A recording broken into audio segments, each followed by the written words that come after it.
안녕하세요. 찰리브라입니다. 오늘 자료는 어저께 밤서부터 준비를 했어요. 어저께 밤에 뭐 잠깐 잠들기 전에 준비를 했고 오늘 새벽에도 이제 연이어서 이제 준비를 했는데 일단 공을 좀 들였어요. 그래서 여러분들이 투자하고 계신 물려 계신 코인에 관해서 언급이 나올 거예요. 그래서 그들이 뒷구녕에서 뭔가를 지금 준비를 하고 있어요. 분명히 뭐 제가 언급 드렸던 여러 가지 그리고 뭐 큰 관점에서 과연 진짜 시세 상승이 어느 정도까지 올라갈 수 있을까? 어느 시점이 될 수 있을까? 그것도 아마 영상을 처음부터 끝까지 보시다 보면 뭐 대충이라도 아마 짐작을 하실 수 있을 거라 저는 생각을 합니다. 자, 그래서 일단 이제 제가 말씀드리고 싶은 게 뭐냐면 버질 그리피스라고 이분이 이제 예전에 이더리움 책임 연구원이었거든요. 그래서 그 커리어에 관해서 이제 말씀을 드리면서 확신을 좀 드리려고 하는 거예요. 아무리 지금 코인 가격이 안 올라간다라고 하더라도 일단 제가 이제 말씀드리고 싶은 건 뭐냐면 내가 아무리 지금 코인 시장에 들어온 지 얼마 안 됐다라고 하더라도 일단 기본적으로 포트폴리오에 비트코인과 이더리움 위주로 가지고 있는 게 맞는 거고 그 이외에 이더리움의 10분의 1 정도는 이더리움 클래식에 좀 투자를 해야 된다라고 생각을 해요.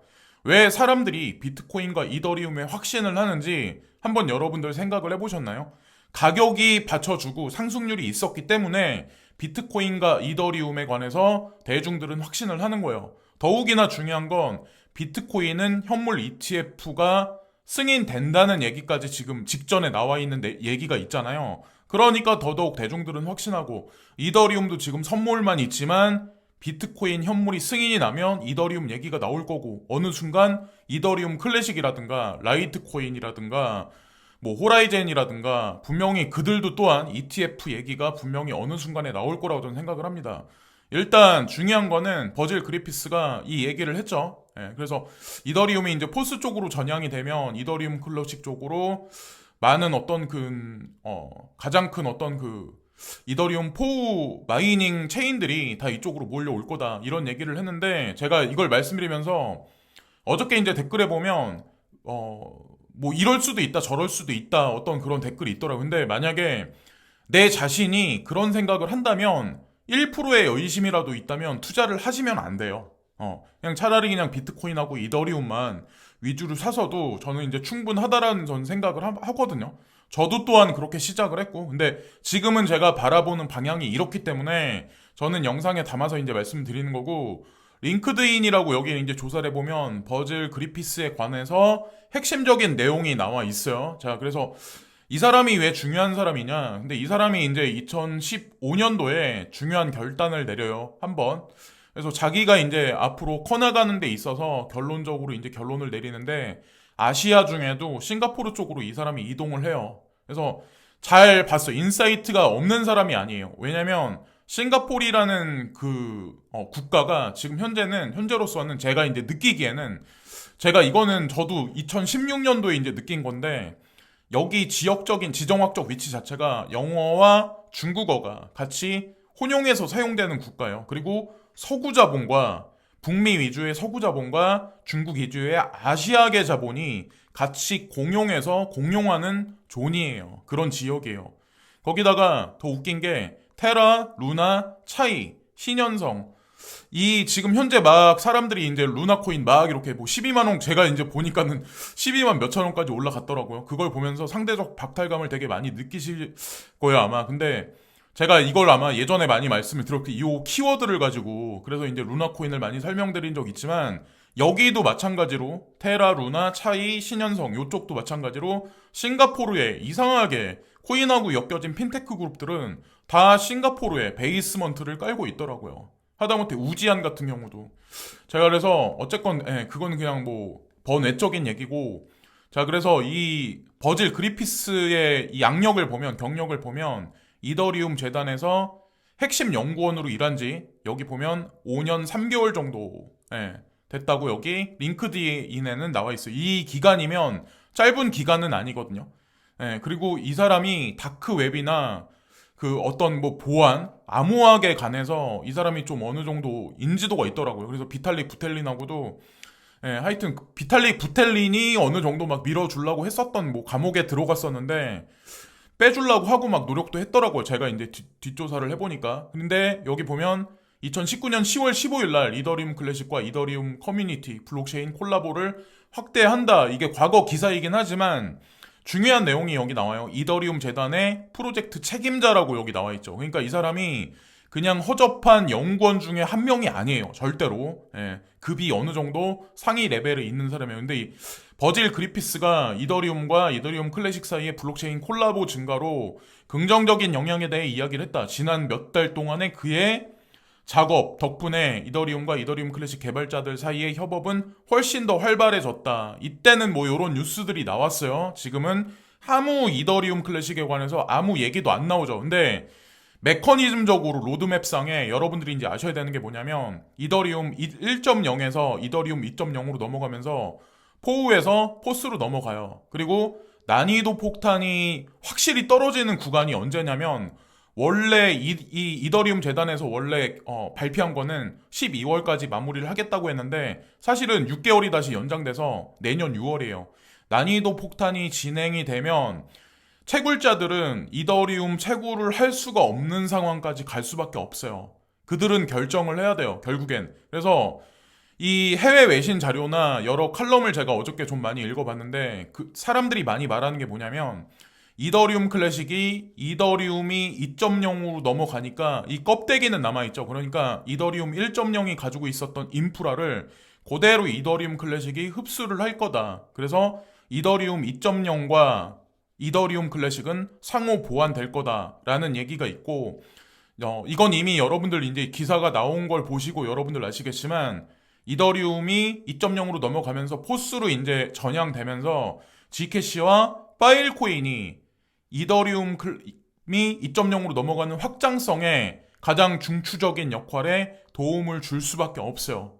예, 그래서 요 관계를 여러분들이 이제 보시면 되고 또 하나 이제 중요한 게 비아 BTC라고 마이닝 해주는 어떤 그런 서비스 해주는 그런 회사거든요. 근데 여기서 이제 9월 27일 날 10개의 포우 토큰, 10개의 뭐 코인에 관해서 이제 조사를 했어요. 그래서 여기 탑 10이 나와 있어요. 10개 이제 채굴하는 그런 코인들 지금 현재. 그러면 첫 번째가 이더리움, 비트코인, BSV, 비케, 도지코인, 라이트코인, 이더리움 클래식, 대시코인, 디지바이트, 지캐시. 뭐 디지바이트는 뭐 역사가 되게 오래됐어요. 사실 뭐 지금 존재감 자체가 코인 시장에 없긴 하지만 채굴은 지금 현재 이루어지고 있고 근데 어쨌건 이더리움이 포스로 넘어가면서 보통 일반적으로 생각을 하는 게 뭐냐면 이더리움 클래식 쪽으로 많이 올 거야. 또 하나 중요한 게 이더리움 클래식과 지캐시 쪽으로 많이 올 거야. 그런 식으로 이제 생각들을 되게 많이 했거든요. 저 또한. 근데 중요한 건 그러니까 지캐시 같은 경우도 포스로 넘어가요. 천천히. 그것도 포스로 천천히 넘어가요. 한 번에 넘어가는 게 아니라. 제가 이제 조사를 해보니까. 그래서 사실은 포스로 넘어가는 것도 이것도 좀 딜레이가 됐어요. 그래서 제가 그거를 이제 보니까 어떤 생각을 했냐면 이게 다 연계가 돼 있더라고요. 이더리움도 포스로 넘어가는 거에 관해서 연기가 됐죠. 그러니까 지캐시 같은 경우도 얘기가 넘겼어요. 프로젝트 발표에 관해서 메인넷을 진행하는 게 미뤄졌죠. 다 그러니까 상호 연과 관계가 있다라고 보시면 돼요. 시세적인 것도 아마 마찬가지로 그런 식으로 생각을 하시는 게 제가 보기엔 좋지 않을까라는 생각을 합니다. 그래서 그 반사 이익을 G캐시도 좀 보지 않을까. 왜냐면 100% 급작스럽게 포스로 넘어가는 게 아니기 때문에 그런 관점으로 이제 보시면 되고 또 어떤 게 있냐면 2022년에 그러니까 이더리움 2.0으로 업그레이드가 예상됨에 따라 이더리움은 포우에서 포스로 이동할 거다. 이거는 누구나가 다 알죠. 근데 그 중첩정이 되는 기간이 6월달 정도가 아마 될 거예요. 지금 현재 미디어에 나와 있는 뉴스로는 6월달 정도로 이제 되는 걸로 알고 있고 이더리움 클래식에 관해서 비아 BTC에서 이제 결정돼서 발언하는 건 뭐냐면 여기 뭐 나와 있는 거대로 본인들이 이제 보기에는 이더리움 컨센서스 메커니즘 자체가 그러니까 포우에서 포스로 넘어가면 많은 어떤 그 해싱 파워가 이더리움 클래식 쪽으로 넘어갈 거다. 이게 같은 알고리즘이기 때문에라고 여기서도 이제 결론을 지었거든요. 비아 BTC가. 그래서 이거는 전문가적인 입장에서 이들의 결론을 칼럼화해서 이제 낸 거기 때문에 제 개인적인 견해가 절대로 아니라는 거. 그리고 버질 그리피스는 예전에 5년 3개월 동안 책임 연구원으로 있었기 때문에 그 사람 발언도 절대로 무시하면 안 된다는 거. 한 번 더 이제 짚고 넘어가서 이제 말씀드리고, 이 사람들이 봤을 때, 비아 BTC가 봤을 때도 뭐 GKC에 관해서 뭐 엄청나게 생각을 하더라고요. 익명성 코인 측에서는, 그러니까 그 중에서는 독보적인 기술력을 가지고 있다. 그런 식으로 이제 정리해서 얘기를 하더라고요. 그리고 이더리움의 확장성에 관해서도 뭐 GKC가 도움을 줄 거다. 뭐 요런 얘기까지 이제 추가해서 이제 얘기를 했죠. 그거는 뭐 누구나가 다 알고 있는 현재. 그래서 우리가 이더리움 2.0 넘어가면서 익명성의 어떤 그 제로 놀리지에 기술이 부각되지 않을까. 그래서 우리는 지금 호라이젠과 GKC를 투자를 하고 있는 거고. 그래서 1년 토탈로 보면 여기 보면은 비아 BTC가 어느 정도 위치에 있냐면 세 번째 자리에 위치해 있어요. 지금 이거를 한 달이나 일주일짜리로 하면 파운더리 있죠. 디지털 커런시 그룹의 자회사 중에 하나인 채굴 서비스를 해주는 파운더리가 사실상 지금 전 세계에서 1위 자리에 있어요. 근데 1년 토탈로 평균적으로 하면 비아 BTC가 세 번째 자리에 영역에 있었다는 거죠. 근데 채굴자들이 이렇게 얘기를 한다는 얘기는 여러분들이 절대로 관가하시면 안 돼요. 트레이딩 하는 사람들은 도표와 숫자를 보고 모든 것을 예측하지만 사실은 코인 업계에서 되게 중요한 건 이 채굴자들 견해를 절대로 무시하면 안 된다는 거죠. 저도 그래서 여러분들한테 이더리움이 포스로 넘어가면서 2.0이 이제 진행된다면 이더클과 GKC와 파일코인 이런 거를 절대로 놓치면 안 된다라고 덧붙여서 이제 말씀드렸고, 여기 난이도 폭탄에 관한 얘기가 나오거든요. 난이도 폭탄에 관해서 그런 얘기에 이제 칼럼이 나오는데 이더리움 마이닝을 뭐 멈추게 할 수도 있다. 근데 그거를 뭐 제거할 거다. 뭐 이런 얘기들이 있는데, 사실상 이더리움 재단에서 이제 공개적으로 견해를 원래 비탈릭 부텔린이 폈던 게 원래 1년 내로 마감하려고 했었는데 그게 더 연기돼가지고 6개월이 더 길어졌어요. 그 얘기가 여기 그대로 나와 있어요. 지금 현재 이제 나와 있는 얘기가. 그래서 이더리움을 그냥 지금 현재 상황에서 채굴하시는 분들이 지속적으로 채굴하려고 해도 여기서 20%하고 그리고 35%가 앞으로 향후에 더 많이 줄어들 가능성이 있다. 뭐 요런 얘기들이 있더라고요. 그래서 많은 어떤 이더리움 마이닝 하는 사람들이 이더리움 클래식 쪽으로 넘어간다는 얘기는 없는데 경쟁 네트워크 쪽으로, 경쟁 체인 쪽으로 넘어갈 확률이 있다라고 여기 칼럼에도 나와 있더라고요. 근데 과연 그 경쟁 체인이라는 게 과연 어떤 걸까요? 버질 그리피스가 얘기한 걸 이제 여러분들 보시면 되고, 이더리움이 2.0으로 넘어가는 게 올해 원래 연말에 계획돼 있었는데 그것도 6개월이 연기된 거잖아요. 근데 GKC도 마찬가지로 원래는 내년 1월 달에 이 메인넷을 하겠다라는 얘기가 있었는데 여기도 마찬가지로 2022년 4월 18일로 메인넷 활성화가 연기가 됐어요. 근데 이것에 관해서 우리는 가볍게 내린 결정이 아니다. 그러니까 이더리움 2.0 넘어가면서 확장성에 관해서 기여를 해주는데, 중요한 건 이게 다 유기체적으로 메커니즘적으로 저는 다 연결돼 있다라는 생각을 하거든요. 이더리움 2.0과 이 GKC와 파일코인이. 그래서 파일코인에 관한 것도 제가 참고적으로 조사를 좀 시간을 들여서 해가지고 다음 영상에서는 한번 말씀을 한번 드려볼게요. 그런 관점으로 이제 보시면 되고, 시세적인 거는 이제 정리해서 말씀드리면 일단은 뭐 5만 1000달러 위에 있어요. 제가 아까 아침에 새벽에 캡처를 할 땐. 그리고 이더리움 같은 경우도 4000달러 위에 있기 때문에 지금 현재 상황이 뭐 엄청나게 나쁘지 않다라고 제가 판단하는 이유가, 만약에 진한 녹색으로 비트코인과 이더리움 그리고 전체 알트코인이 전체가 다 크게 움직였다면, 만약에 보통 일반적으로 이제 차트 그리시는 분들이 지금 헤드앤숄더 패턴이 나올 거다, 비트코인이 조금 더 올라가면 여기서 급락이 있을 거다라는 예측이 정확히 맞아 떨어지겠지만, 지금 현재 상황에서 보시면 여러분들 아시겠지만 알트코인 대부분들은 회복을 못하고 있는 현재 상황이에요. 지금 보시면 아시겠지만. 그래서 이 차트대로 안 갈 가능성이 상당히 높지 않을까. 그래서 애매모호한 상황이 한동안 아마 있긴 하겠지만 분명히 좋은 시절이 분명히 올 거다. 그리고 업비트 위주로 볼륨량이 많이 솟았어요. 그래서 이거는 지금 현재 일어나고 있는 여러 가지 일들은 그냥 의미를 많이 두시면 안 된다. 어저께까지만 해도 다 진한 녹색이었잖아요. 그러니까 지금 현재 업비트만. 그래서 어쨌건 프리미엄이 살짝 껴있다. 업비트가 주도해서 이제 움직이니까 전체 코인데스크나 코인텔레그래프 요즘 들어서 인도에 관해서 뉴스들이 되게 많이 나와요. 여기 보면. 그래서 WRX 투자하고 계신 분들 같은 경우는 이런 뉴스에 아마 좀 약간 집중을 많이 하셔서 잘 보셔야 되는데, 저한테도 이제 댓글이 제가 WRX 코인을 얘기를 하면 간간히 이제 뭐 댓글을 다세요. 그래서 인도 정부에서 뭐 허가를 내주니 안 내주니 뭐 부분만 뭐 승인을 내주네 안 내주네 이러는데, 그게 기준이 되는 게 아니라 페이티엠을 조사를 해봐야 돼. 페이티엠이 뭔지를 알아야 돼. WRX 코인이 잘 될 수밖에 없다는 거에 관해서. 페이티엠은 인도 전역에 걸쳐서 이커머스, 온라인, 오프라인 통털어서 플립카트나 뭐 이커머스 그런 거 통털어서 페이티엠이 모든 결제망을 통털어서 싸잡아서 다 가지고 있는 거예요. 그러니까 여기에는 소프트뱅크 그리고 엔드파이낸셜 다 들러붙어서 다 투자를 했고, 하다못해 마이크로소프트도 여기 진행돼 있고, 페이티엠 CEO가 크립토가 위주로 그 결제 시장이 그리고 이 생태계가 구성이 될 거다라고 본인이 직접적으로 얘기를 했죠. 그럼 당연히 인도 정부에서 딜레이가 된다 어쩌고 저쩌고 얘기를 한다고 해도 여기에 기준을 잡아야 돼요.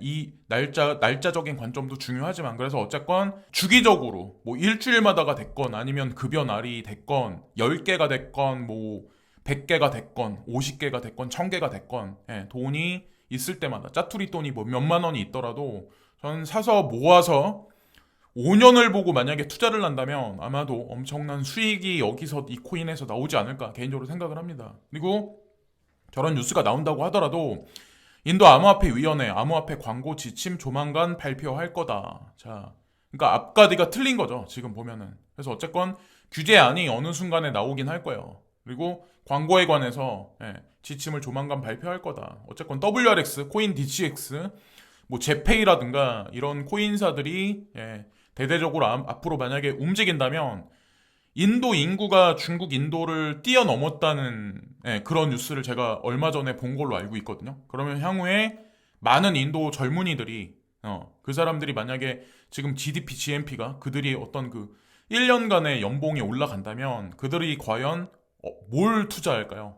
그래서 이미 정답은 나와 있는 거고, 그리고 터키 리라화가 요즘 들어서 이제 급락을 거의 한 달 동안 계속 하고 있어요. 그래서 얼마 전엔 20%가 급락을 해버렸는데 자국 통화 가치에 이제 문제가 생기는 거죠. 그러니까 터키 대통령 에르도간이 직접 나서가지고 크립토 법률에 관해서 빨리 집행하기 위해서 서두르고 있다. 뭐 이런 얘기들이 나왔더라고요. 그래서 실제로 여기 보면 중앙은행 총재 같은 경우도 밴시키겠다 얘기를 했는데, 실질적으로 이게 뭐 사람들이 이 크립토 커런시를 가지고 있는 거에 관해서 불법은 아니다라는 얘기가 있었고, 여기 뭐 나와 있는 재무장관 같은 경우도 불법이다라고 이제 간주를 하는데, 실질적으로 법률상 이거를 통제할 수 있는 방법은 없다라고 여기 나와 있어요. 그러니까 이거를 지금 전 세계 금융 엘리트들이 몰아가고 있는 게 아닐까. 베네수엘라도 마찬가지고 엘살바도르도 마찬가지고 유럽의 첫 번째 관문인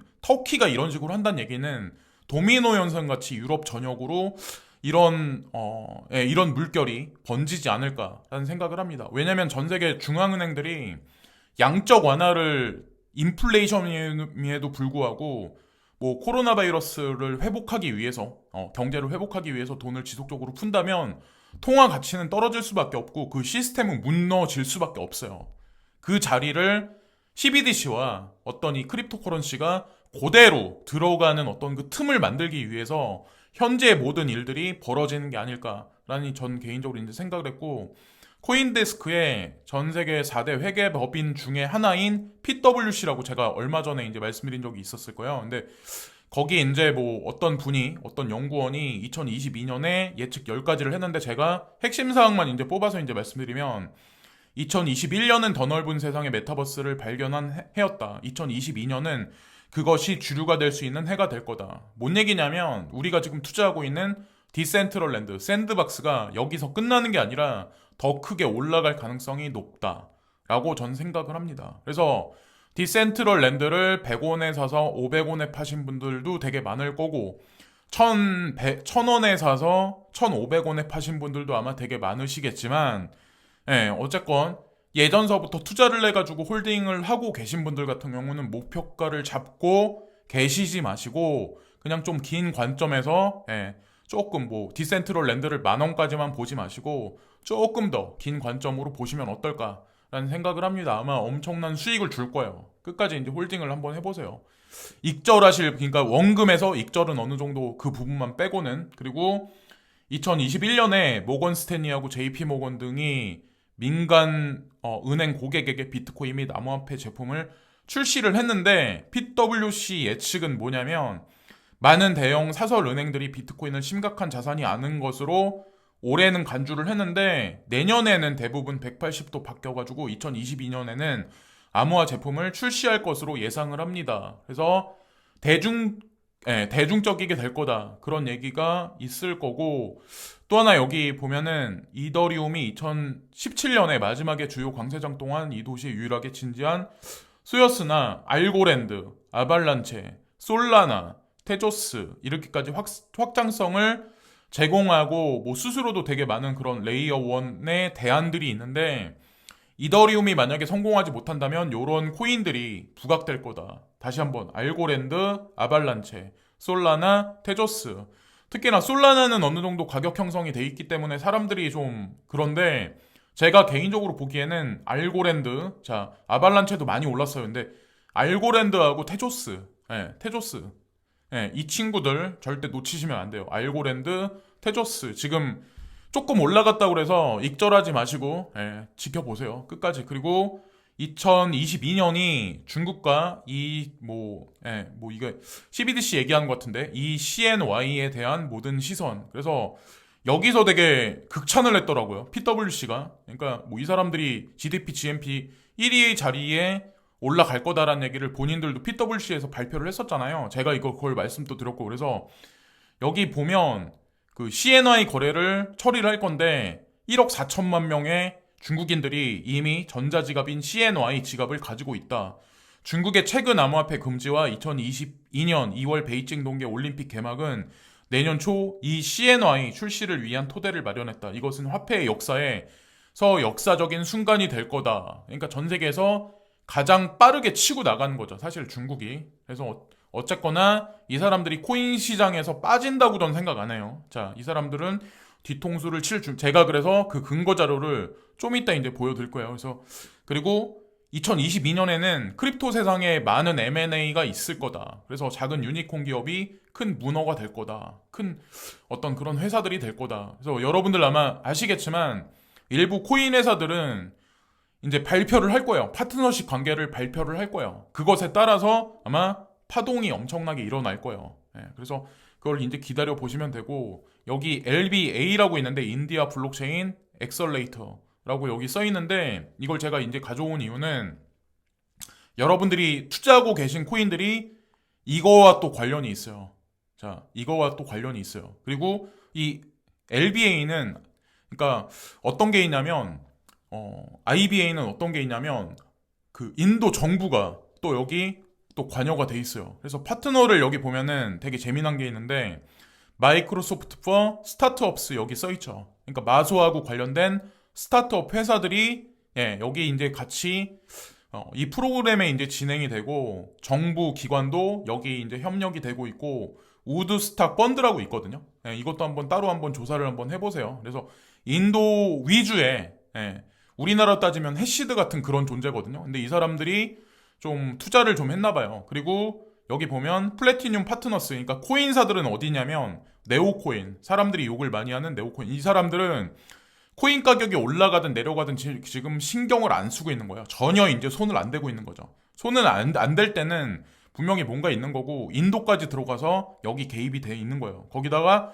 너보스, 그리고 스텔라루멘, 개발 뭐 어떤 그런 데도 디벨로먼트 파운데이션, 스텔라루멘 뭐 파운데이션도 마찬가지로 여기 협력한다. 그리고 파일코인, 그리고 많은 사람들이 요즘에 기대를 많이 걸고 있는 폴리곤 같은 경우, 마틱 토큰 같은 경우도 같이 당연히 인도 사람들이 주축이 돼서 이제 움직이는 프로젝트이기 때문에 폴리곤도 여기 하여튼 다 엮여 있다는 거죠. 이제 제가 말씀드리고 싶은 거. 그래서 다 괜찮은 코인들이에요. 네오, 너버스, 폴리곤, 파일코인, 스텔라루멘 다.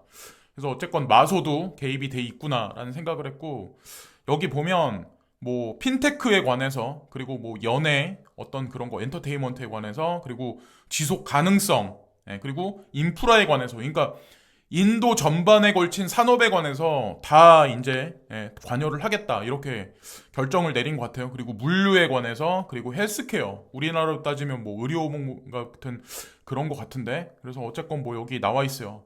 펀딩을 할 거고, 그리고 멘토십, 뭐 하여튼 하여튼 뭐 그런 걸 조언을 해주고, 뭐 같이 연합을 해서, 그리고 정부의 주도로 움직여서 전체적인 시장을 지지할 거다. 뭐 이런 얘기 있는데, 여기 보면은 타임라인이 여기 나와 있어요. 그래서 2021년서부터 이제 준비를 해가지고, 뭐 마지막이 되는 게 언제냐면 4월 달이에요. 4월 30일. 그래서 1월 달부터 2월 달, 3월 달, 4월 달까지 쭉 걸쳐서 이 코인사들이 과연 뭐라고 발표를 할지, 뭐 인도하고 같이 엮어서 그런 관점으로 이제 보시면 어떨까라는 생각을 합니다. 실제로 여기 나와 있는 거대로 정리된 글이 있는데, 인도 정부가 개입이 돼 있더라고요. 제가 보니까. 그래서 앞에서는 뭐 아니라고 얘기를 하는데 뒤에서는 뭔가를 또 준비하고 있고, 러시아 같은 경우는 지르콘이라고, 이게 여기 하이퍼소닉 미사일이라고 써 있잖아요. 극초음속 미사일을 금요일 날 이걸 테스트를 진행했는데 이게 성공적으로 마쳤대요. 그래서 푸틴 대통령이 직접적으로 언급을 했다.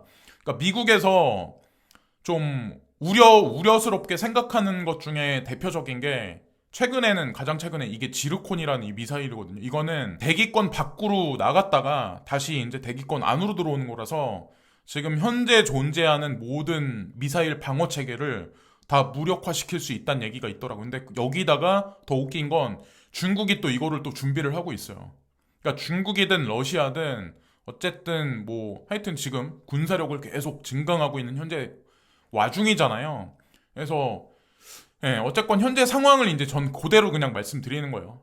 그래서 어쨌건 지금 현재 이렇다. 그걸 말씀도 드리고, 인플레의 원인에 관해서 오늘도 이제 한 번 더 이제 드리려고 하는데, 돈을 많이 풀어서 물론 뭐 돈 값어치가 떨어져서 제롬 파월 연준 의장이 그런 말씀을 하시는 것도 있지만, 인플레의 원인은 일단은 물류가 그러니까 뭐 지금 내륙으로 들어가질 못해요. 지금 여기 보면은 그래서 96척의 컨테이너 선박이 뭐 지금 항구에 들어가질 못한다, 정박을 못한다. 그래서 한국도 금리 인상을 한다, 지속적으로 지금 하고 있잖아요. 근데 제가 생각했을 땐 왠지 금리 인상보다 시중에 돈을 더 풀 것 같아. 제가 보기엔. 왜냐면 내년에 또 대선도 있잖아요. 그러니까 돈을 더 풀면 인플레이션이 사그러드는 게 아니라 인플레이션 아마 더 올라갈 거예요. 그리고 그 인플레 원인을 요런 물류가 그러니까 안 움직이는데 이게 거기에 이제 찾는 게 어떨까? 금요일 앞바다에 대기 중인 96척의 선박 외에도 터미널 정박장에 31척의 컨테이너선이 있는데 127척의 사상 최고치를 기록했다. 정박하거나 연안에 대기 중인 컨테이너선의 총수는 계속 증가하고 있다. 11월 초에 비해 25%, 10월 초에 비해서 41%, 9월 초에 비해서 79% 증가를 했다. 그러니까 화물이 들어가질 못하는 거예요. 그러니까 수요는 있는데 공급이 받쳐주질 못하니까 당연히 물건값은 올라갈 수밖에 없는 현재 상황이고, 그래서 이게 아마 1월 달에 지표로 나오지 않을까라는 생각을 합니다. 그래서 여기 보면 캘리포니아 근해 대기열에 320억 달러의 화물이 있음을 의미합니다. 지금 그러니까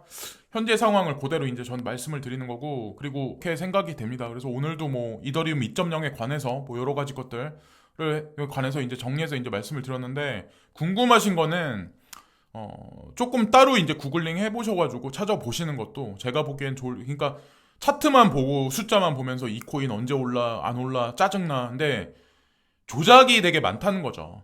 조작이. 사람들이 지쳐서 떨어져 나가면 그때서야 명분을 붙여서 가격을 올려놔요. 내가 생각지도 못한 가격까지 올려놔요. 그게 언제나 이 코인 시장을 움직이는 그 비하인드에 있는 엘리트 금융 세력들이 여태까지 행해왔던 짓이에요. 지금도 그게 벌어지고 있는 현재의 상황인 거고. 그래서 그런 관점으로 제가 오늘 영상에서 쭉 언급드렸던 코인들 있잖아요. 그런 관점으로 편한 마음으로 그냥 연말을 즐기시고, 익절할 생각만, 그냥 계획만 그냥 잡으시면 돼요. 내년에 어느 시점에. 그래서 오늘도 시청해주신 많은 분들께 고개 숙여 감사를 드리고요. 오늘 하루도 즐거운 하루, 가족들과 좋은 시간들 보내세요. 감사합니다.